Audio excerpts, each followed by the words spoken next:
আল্লাহর নবী সাল্লাল্লাহু আলাইহি সাল্লাম সেদিন চোখের পানি ফেলবে আর বলবে, উম্মত এটা কি আমলনামা নিয়ে আসছে?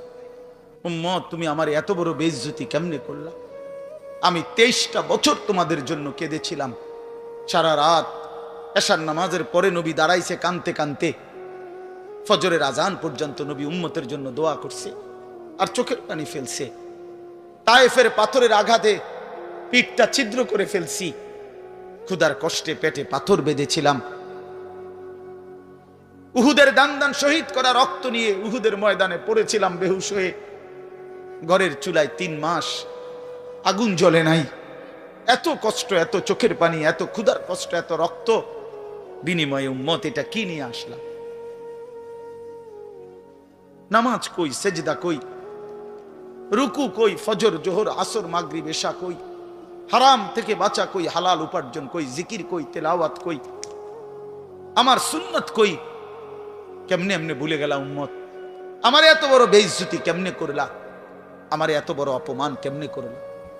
নাফরমান যখন কবরের প্রশ্নের জবাব দিতে পারবে না, তো আল্লাহ তাআলার পক্ষ থেকে ফেরেশতাদেরকে বলবে, আফরিশুহু মিনান নার ওয়ালবাসুহু মিনান নার ওয়াফতাহু লাহু বাবান ইলান নার।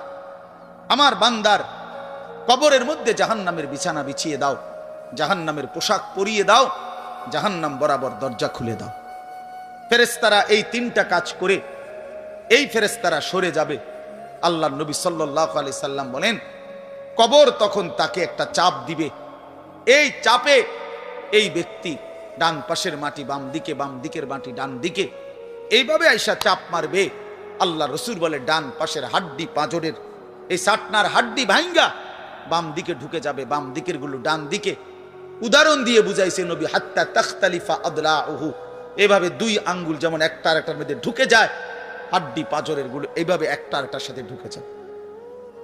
আল্লাহ নবী সাল্লাল্লাহু আলাইহি সাল্লাম বলেন, ওয়া ইউকাইয়াদু লাহু মালাকুন আবকামু ওয়া আসাম্মু ওয়া আ'মা।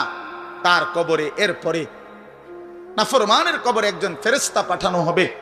এই ফেরেশতা 3টা গুণ, এই ফেরেশতা বোবা, এই ফেরেশতা বধির, এই ফেরেশতা অন্ধ। সে কথাও বলতে জানে না, কানেও শোনে না, চোখেও দেখে না। আল্লাহ রসুল বলেন, ফায়ুদরাবু লাহু বিমিথরাকাতিম মিন হাদিদ। এই ফেরেশতা তখন তাকে লোহার গুর্জ, লোহার হাতুড়ি দিয়ে নাফরমানের বারবাতান বাইনা উযুনাইহি, 2 কান বরাবর মাঝখানে আঘাত করবে। এক একটা আঘাতে ফায়াসিহু সাইহাতান, নাফরমান এভাবে চিৎকার করবে